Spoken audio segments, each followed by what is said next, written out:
Again एक good day to all of you. आज date है 12 अगस्त 2022 और आज वार है शुक्रवार। आज का एनालिसिस हम स्टार्ट करते हैं। उससे पहले आज के मोटिवेशनल कोट को हम देखते हैं। तो जो आज का मोटिवेशनल कोट है वो बोलता है, success is not final, failure is not fatal, it is the courage to continue that counts. Winston Churchill की ये स्टेटमेंट है। तो जो आपकी सफलता है वो फाइनल नहीं होती है, क्योंकि आज हर कदम पे आपके लिए चैलेंज है। जैसे आप आगे बढ़ेंगे, सफल हो भी जाएंगे, तो जिस फील्ड में आप जाएंगे वहाँ भी आपको वेरियस चैलेंज फेस करने पड़ेंगे। तो you have to constantly learn. आपको लगातार सीखना होगा, इनोवेट करना होगा, अपडेट करना होगा, तभी जाके आप कंटिन्यूसली सक्सेसफुल रह पाएंगे। और सक्सेस और अनसक्सेस ये पार्ट्स हैं लाइफ के, चलता रहता है। फेलियर की यदि बात की जाए तो फेलियर से ऐसा नहीं होता है कि इंसान ख़त्म हो जाता है, फैटल नहीं होता है वो। फेलियर के बाद भी इंसान उठ सकता है। बहुत सारे मल्टीपल एग्जांपल्स रहे हैं इसके, हिस्टोरिकली भी और कंटेम्प्रेरी टाइम के अंदर भी। लेकिन जो मोस्ट इम्पॉर्टेंट थिंग जो है, सबसे इम्पोर्टेंट जो चीज़ है वो है करेज। करेज जो होता है, जिस इंसान में करेज है वो कंटिन्यूसली काम कर सकता है और वही काउंट करता है। ओके, सो ये जो लाइफ है ये काफ़ी छोटी लाइफ है। हम मैक्स टू मैक्स यहाँ पे 70 80 90 100 ईयर्स के लिए हैं, जो कि इनसिग्निफिकेंट टाइम है on this scale of earth. ठीक है, जो अर्थ का टाइमलाइन स्केल है उसके ऊपर जो टाइम है जिसमें हम रहने वाले हैं बहुत ही इनसिग्निफिकेंट है। तो हमको लाइफ को एज ए गिफ्ट लेते हुए, ठीक है, और ज़्यादा सक्सेस और अनसक्सेस को काउंट ना करते हुए लगातार करेज करना चाहिए कंटिन्यू रहने का। वही चीज़ है जो सबसे ज़्यादा इंपॉर्टेंट है। इस तरीके की मोटिवेशनल थॉट्स को अपने अंदर रखते हुए हम अब आगे बढ़ते हैं और आज का एनालिसिस करते हैं। तो आज जो पहली न्यूज़ है वो है, धनखड़ जी जो हैं उन्होंने वाइस प्रेसिडेंट के तौर पे अभी पद ग्रहण किया है। तो इस न्यूज़ के जरिए हम वाइस प्रेसिडेंट को जानना चाहेंगे, वाइस प्रेसिडेंट के बारे में पता करेंगे। उससे पहले देख लेते हैं कि जो जगदीप धनखड़ हैं उन्होंने 14th vice president of India के तौर पे ऑथ ली है। ठीक है, और इन्होंने उससे पहले राजघाट भी गए हैं। ठीक है, और उसके बारे में यहाँ पे बताया हुआ है। और जो इनकी ओथ सेरेमनी थी उसमें कौन कौन लोग प्रेजेंट थे, तो उसमें हमारे भूतपूर्व वाइस प्रेसिडेंट भी थे। ठीक है, और भी बहुत सारे लोग प्रेजेंट थे, वेंकटेश नायडू वगैरह, एंड अमित शाह, नरेंद्र मोदी जी, सब लोग थे। तो अब ये ज़्यादा हमारे लिए इंपॉर्टेंट नहीं है कि कौन प्रेजेंट था कौन नहीं था। हमारे लिए जो इंपॉर्टेंट है वो है कि इसके थ्रू हम वाइस प्रेसिडेंट को जान लेते हैं। तो वाइस प्रेसिडेंट जो है एक सेकंड हाईएस्ट कॉन्स्टिट्यूशनल ऑफिस है इंडिया के अंदर। फर्स्ट ऑफ ऑल तो आपको ये याद रखना है। ठीक है, और उनका 5 ईयर्स का टर्म होता है, लेकिन ध्यान रखना है प्रीलिम्स में क्वेश्चन आ सकता है, but can continue to be in office irrespective of expiry of the term until the successor assume the office. तो जब तक कि सक्सेसर अज्यूम नहीं करेंगे ऑफिस को तब तक ये रहेंगे। ये इंपॉर्टेंट है। वैसे 5 ईयर्स का इनका टर्म होता है। सेकंड हाईएस्ट कॉन्स्टिट्यूशनल ऑफिस है इंडिया के अंदर इनका। Vice president may resign his office by submitting his resignation to the president of India. ये भी एक इंपॉर्टेंट है, प्रीलिम्स के लिए फैक्चुअल बहुत ज़्यादा हो जाता है, स्टेटमेंट बनाई जा सकती है इसके ऊपर। Resignation become effective from the day it is, जब से इसको स्वीकार किया जाता है तब से वो रेजिग्नेशन होता है, वो इफेक्टिव हो जाता है। Vice president can be remove from office by a resolution of the council of states, Rajya Sabha. तो इनका जो रेजोल्यूशन होगा इनको हटाने का वो राज्यसभा में पास होगा। सबसे इंपॉर्टेंट बात है, ध्यान रखना है, pass by a majority of its members at that time and agreed to by the house of the people. Lok Sabha लोगों का एग्री होना जरूरी है और वहाँ पे मेजोरिटी के थ्रू इसको पास करवाया जाना जरूरी है राज्यसभा में। ए resolution for this purpose may be moved only after a notice of the at least. इसके लिए कम से कम 14 दिन प्रायर आपको नोटिस देना होगा, तभी जाके इस तरीके की चीज़ें हो पाएंगी। तो ये इंपॉर्टेंट है, प्रीलिम्स के लिए आपको ध्यान रखना है। Vice president is the x officio chairperson of the council of state, जिसे राज्यसभा बोलते हैं, उसके वो एक्स ऑफिसो चेयरपर्सन होते हैं। And does not hold any other office of profit. तो ये वाइस प्रेसिडेंट के बारे में सब कुछ था जो हमने देख लिया है। और जो धनखड़ जी हैं वो हमारे 14th वाइस प्रेसिडेंट बने हैं। ठीक है, अभी हम देख लेते हैं कि अभी फ्री बीच का इशू काफ़ी ज़्यादा चल रहा है और फ्री बीच के बारे में बहुत ज़्यादा बातें चल रही हैं। और तो इसके रिगार्डिंग एससी ने भी बोला है कि एक पेटिशन भी फ्री बीच के रिगार्डिंग फाइल हो रखी है। तो एससी ने फाइनली बोला है कि वो अगेंस्ट है derecognising political parties on behalf of only the promise of freebie. तो फ्री बीच का प्रॉमिस किसी पॉलिटिकल पार्टी ने कर दिया है, इस वजह से हम उसको डी रिकॉग्नाइज कर दें। This is not democratic, this is undemocratic. ये साफ साफ हमारे जो एनवी रमन्ना है उन्होंने बोला है, चीफ जस्टिस ने साफ बोली है, I will not go into all that. ठीक है, because this is somewhere undemocratic process. हालांकि उन्होंने आगे बोला है, कोर्ट वाज कंसिडर कर रहा है इन सब चीज़ों को। उन्होंने बोला है कि यहाँ पे अंतर है फ्री बीच के अंदर जो कुछ रीजनल फ्रीबीज हो सकती है, और वेलफेयर मीजर्स के अंदर जिसमें बहुत सारी स्कीम्स आती है, इसमें डिफरेंस है नो डाउट, ठीक है। बट ऑन बिहाफ ऑफ कि आप कोई फ्रीबीज अनाउंस कर रहा है, उसके बिहाफ पे आप डी रिकॉग्नाइज कर दो पार्टी को, यदि कोई एडिशनल फ्रीबीज भी लेके आ रहा है तो this is somewhere not okay, not correct, this is undemocratic, ये बोला है इन्होंने, ठीक है। तो उन्होंने आगे ही बहुत अच्छी लाइन भी बोली है कि it is at care free promises and distribution of the freebies by political parties and actual government welfare schemes were as different as chalk and cheese. तो ये मतलब एक तरह से इनको बताया है कि दोनों डिफरेंट डिफरेंट चीज़ें हैं, दोनों की दोनों हैं, ठीक है। But on ground of this derecognise हम नहीं कर सकते हैं पॉलिटिकल पार्टीज को, ये बोला है। तो इसमें बोल रखा है कि court said freebies were different from the welfare, वही चीज़ें बाद में बताई है, दोबारा से वही सेम लाइन रिपीट हो रही है यहाँ पे। तो हम नेक्स्ट न्यूज़ के ऊपर चलते हैं। इंडिया ने स्लैम्स किया है, India slams the China for blocking move against the JeM. तो अभी क्या हुआ है कि एक रॉफ अजहर करके हैं, ठीक है, टेररिस्ट, इनके बारे में हम देखते हैं कौन है ये। तो रॉफ अजहर जो है उसके बारे में हम पहले देख लेते हैं, फिर देखते हैं कि न्यूज़ है क्या ओवरऑल। ये जैसे मोहम्मद जो ग्रुप है उसके जो चीफ थे, जो चीफ हैं मसूद अजहर, ठीक है, उसके ये ब्रदर हैं, और इन्होंने बहुत सारी मतलब कि इलीगल और टेररिस्ट एक्टिविटीज़ को प्लान किया है, लाइक IC-814 जो हाईजैकिंग हुई थी उसको भी अजहर में उसमें भी प्लान किया था उसको भी। उसके अलावा और भी बहुत सारे इनके अंदर पार्लियामेंट में अटैक करने को लेके भी इनके ऊपर है, पुलवामा अटैक में भी इनका नाम आता है। तो डिफरेंट डिफरेंट रीजन्स की वजह से लश्कर-ए-तैयबा के साथ भी इन्होंने टाई अप करके एंटी इंडिया अटैक्स स्टार्ट किए थे, और पाकिस्तान में भी इनको अरेस्ट किया जा चुका है, national action plan on terror जो चला था पाकिस्तान के अंदर उसके अंदर। लेकिन चाइना ने कुल मिला के इसको UNSC के अंदर मतलब कि ब्लॉक कर दिया है, इस जो रिजोल्यूशन आ रहा था उसको एक तरह से हम बोल सकते हैं। तो चाइना ने ब्लॉक किया है इस मूव को, सॉरी है ना। तो इसमें देखते हैं कि चाइना का क्या स्टैंड है, चाइना क्यों बोल रहा है, कैसे ब्लॉक कर रहा है। तो चाइना के फॉरेन मिनिस्टर जो हैं, फॉरेन मिनिस्ट्री स्पोक पर्सन जो है, नॉट फॉरेन मिनिस्टर, उन्होंने बोला है कि वो स्ट्रिक्टली क्या कर रहे हैं, रूल्स को फॉलो करेंगे और प्रोसीजर को फॉलो करेंगे कमेटी का, और अच्छे से असेस करने के बाद ही देखेंगे कि सैंक्शन होना चाहिए इंडिविजुअल पे, नहीं होना चाहिए, ठीक है। वैसे ही चाइना ने अपने सपोर्ट में पॉइंट बोला है चाइना, लेकिन चाइना जो है काफ़ी यहाँ पे साफ साफ नज़र आ रहा है कि बहुत ज़्यादा चाइना जो है गलत स्टैंड है चाइना का ये, क्योंकि China's action expose double speak and double standards when it comes to the international community share battle against the terrorism. तो हमेशा चाइना ब्लॉक करता रहता है, इस वजह से चाइना का जो ये स्टैंड है वो सही नहीं है, ठीक है, और ये गलत है एक तरीके से। तो ये चाइना ने जो ब्लॉक किया एक तरीके से मूव को, उसके रिगार्डिंग है, ठीक है। तो इंडिया और US ने बिड किया था ये अजहर को UNSC में डेजिग्नेटेड टेररिस्ट के तौर पे लेके आने के लिए, पर चाइना ने इसको मूव को ब्लॉक किया है एक तरह से। अगली जो न्यूज़ है वो अगेन जो है लंगिया वायरस से रिगार्डिंग है ना। तो हमने हालांकि इसके बारे में देख लिया था लंगिया वायरस के बारे में कल, तो ज़्यादा इसको देखने की रिक्वायरमेंट अभी है नहीं, फिर भी मोटे तौर पर हम देख लेते हैं कि ये है क्या virus. So Langya is a part of genus of the virus called Henipa viruses. तो हेनिपा वायरसिस का पार्ट है, ध्यान रखना है आपको। हेनिपा वायरसिस जो है वो belong to the family of the paramyxo viruses, ठीक है। मिक्सो वायरसिस का जो फैमिली है उसमें से ये आता है, और कॉज सेवरल इलनेस वगैरह क्रिएट करता है एनिमल्स और ह्यूमंस के अंदर, और इसके बारे में हमने पहले भी देख रखा है। और ये बायोसेफ्टी लेवल जो BSL जो 4 होती है उसकी पैथोजेंस के अंदर ये है, और ये फर्टिलिटी इनकी काफ़ी हाई होती है, और 40 to 70% 75% तक फर्टिलिटी के अंदर ही काउंट होते हैं, ठीक है। अभी तक क्या हुआ, ह्यूमन टू ह्यूमन ट्रांसमिशन के कोई मतलब कि प्रूफ नहीं मिले हैं, ठीक है। ह्यूमन टू ह्यूमन ट्रांसमिशन अभी तक कोई प्रूफ इस तरह से नहीं मिले हैं, ठीक है। इसके बारे में जानना भी बचा हुआ है, ठीक है। इसके जो सिम्टम्स हैं इसके वायरस के, वो फीवर हो जाता है, फैटिग होता है, कफ होता है, मसल एक होता है, पेन होता है, और उसके बाद हेडेक हो जाता है, वोमिटिंग होती है, सब चीज़ें उसके अंदर आती हैं सारी चीज़ें, ओके। उसके बाद देखते हैं हम जो नेक्स्ट न्यूज़ है वो है नॉर्थ कोरिया ने अभी क्लेम किया है कि उनकी विक्ट्री हो गई है, कोविड-19 के ऊपर उन्होंने विक्ट्री कर ली है, ठीक। तो किंग जोंग उन जो है, उन जो वहाँ के रूलर है, ठीक है, उन्होंने एक तरह से बोला है कि हमने विक्ट्री कर लिया। तो इस न्यूज़ से हमें लोकेशन देख लेनी है थोड़ी। तो आपको पता है कि ये नॉर्थ कोरिया है, ठीक है। नॉर्थ कोरिया चाइना से बॉर्डर शेयर कर रहा है, ठीक है। और प्योंगयांग जो है यहाँ की कैपिटल है, ऐसे ही सियोल जो है साउथ कोरिया की कैपिटल है। इनके बीच में एक लाइन है, आपको कमेंट बॉक्स में बताना है इस लाइन का क्या नाम है, ठीक है। अब ये देखो यहाँ पे रसिया आ जाता है, तो ये नॉर्थ कोरिया इस तरह से बॉर्डर शेयर करता है, और नॉर्थ कोरिया का काफ़ी ज़्यादा एक आइसोलेशन है, अपने आप में आइसोलेटेड सी कंट्री है, आपको सबको पता है, काफ़ी स्ट्रिंजेंट वहाँ के रूल्स हैं, ठीक है।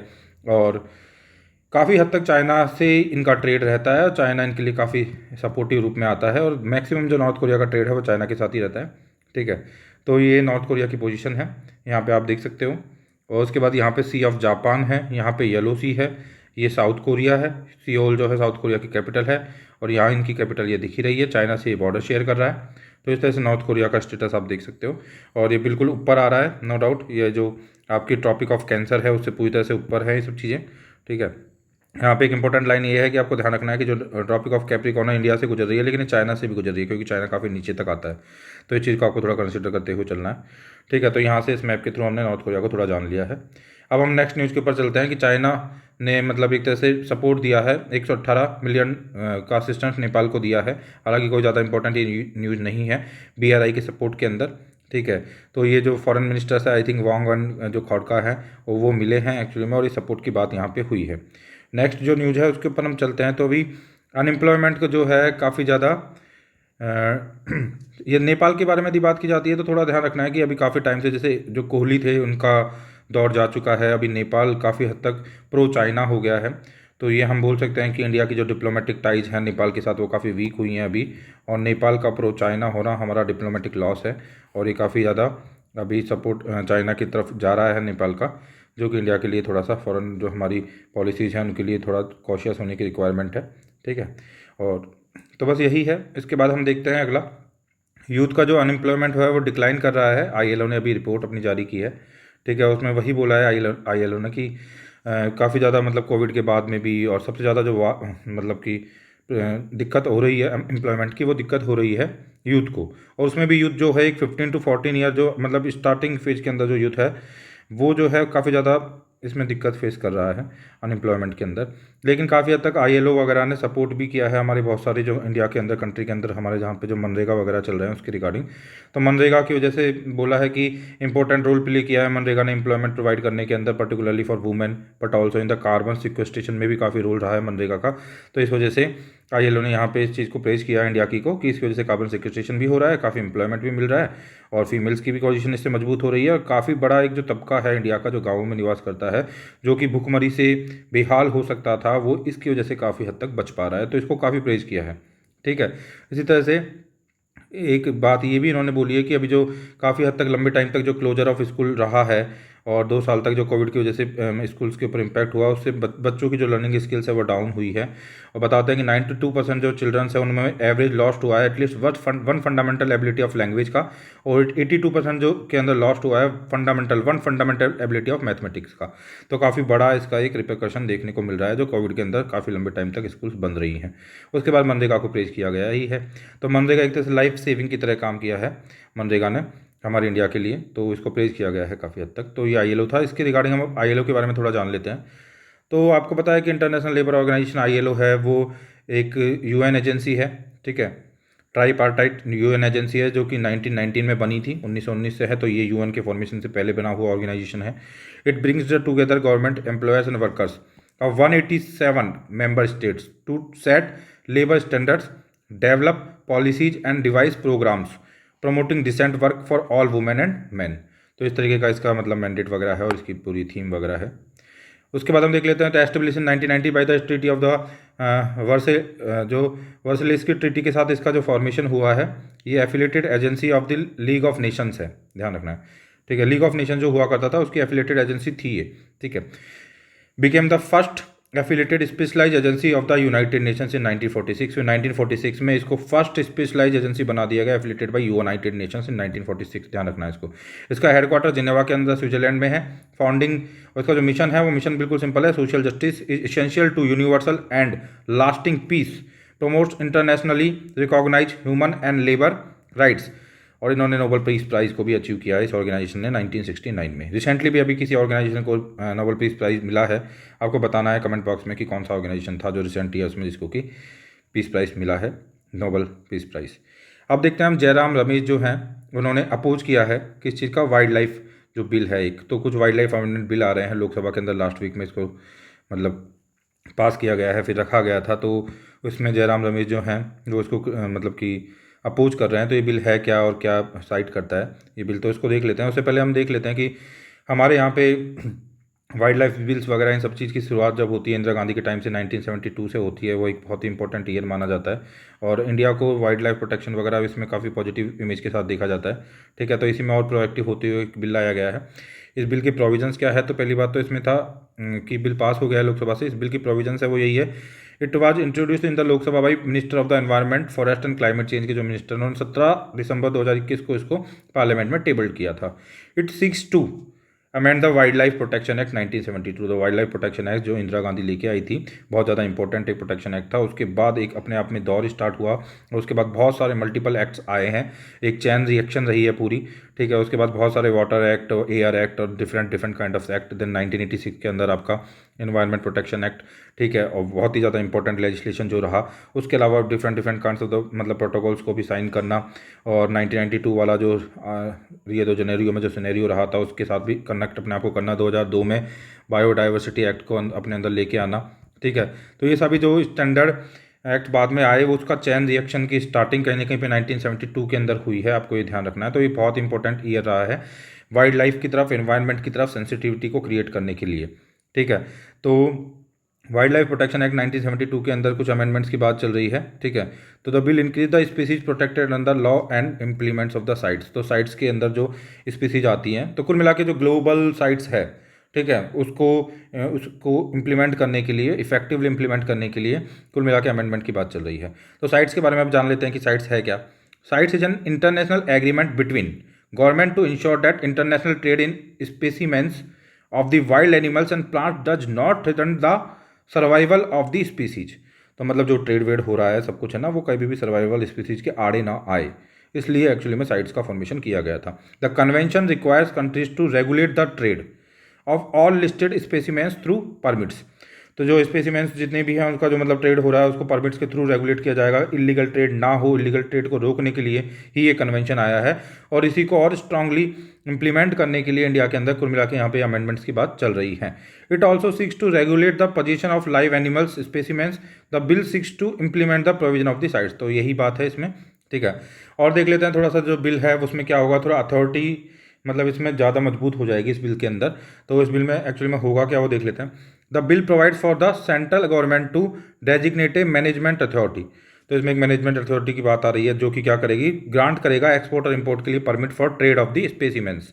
तो ऐसा नहीं है कि आराम से बिना किसी रेगुलेशंस के ही, बिना किसी अथॉरिटी के ही इंपोर्ट एक्सपोर्ट हो जाएगा जिसमें कि इलीगल ट्रेड होने की संभावनाएं बढ़ जाती हैं। ऐसा ना होते हुए इसको रेगुलराइज किया जाएगा फ्रॉम ए मैनेजमेंट अथॉरिटी, ठीक है। Every person engaging in trade off A scheduled specimen must report the details of the transaction of the management authority. तो मतलब जितना भी आप ट्रेड करोगे पूरी डिटेल आपको मैनेजमेंट अथॉरिटी को भेजनी पड़ेगी। The bill prohibits any person from modifying or removing the identification mark of the specimen. Specimen के ऊपर से जो भी आइडेंटिफिकेशन मार्क लगाया गया है उसको कोई रिमूव करता है तो इसको प्रोहिबिट किया जाएगा, है ना, उस इंसान को इस बिल के अंदर बोला गया सब सब। और जो साइंटिफिक अथॉरिटी है which gives the advice on aspect related to the impact on the survival of the specimen being traded.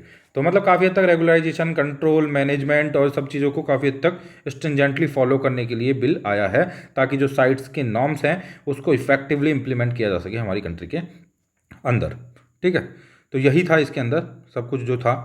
अब हम देख लेते हैं जो नेक्स्ट न्यूज़ है वो breakup the illegal drug supply chain से स्टालिन। जो स्टालिन है जो कि किस पार्टी से आते हैं, तो पार्टी का आपको नाम पता है, डीएमके पार्टी से आते हैं। और तमिलनाडु के जो चीफ मिनिस्टर है एमके स्टालिन, उन्होंने एक तरह से एक लॉन्च किया है थर्सडे के दिन ड्रग फ्री तमिलनाडु। आपको पता है तमिलनाडु काफ़ी अपना एक मॉडल स्टेट है और काफ़ी ज़्यादा सिग्निफिकेंट स्टेट है। काफ़ी कंट्रियाँ जो होती हैं, सॉरी काफ़ी स्टेट जो इंडिया के बचे हुए हैं उनको बोला जाता है कि आपको भी तमिलनाडु मॉडल फॉलो करना चाहिए, क्योंकि काफ़ी अच्छा स्टेटस तमिलनाडु का इंडिया के अंदर है।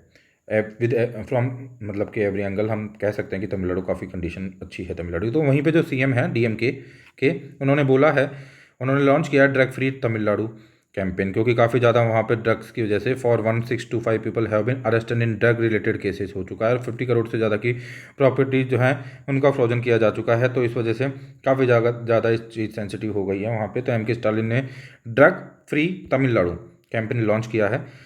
तो उन्होंने वही बोला है, we have to break the chains that supplies illegal drugs, ठीक है। The chief minister also underline importance of creating awareness among drug users. तो ड्रग यूजर्स जो हैं उनके बीच में अमॉन्ग मतलब कि अवेयरनेस वगैरह हो, ठीक। इसमें एक एनफोर्समेंट ब्यूरो की भी बात की गई है इन्होंने, और साथ में बोला है इन्होंने कि कुल मिला के इसको पूरा रोकना है, इसके लिए ही ये कैंपेन है।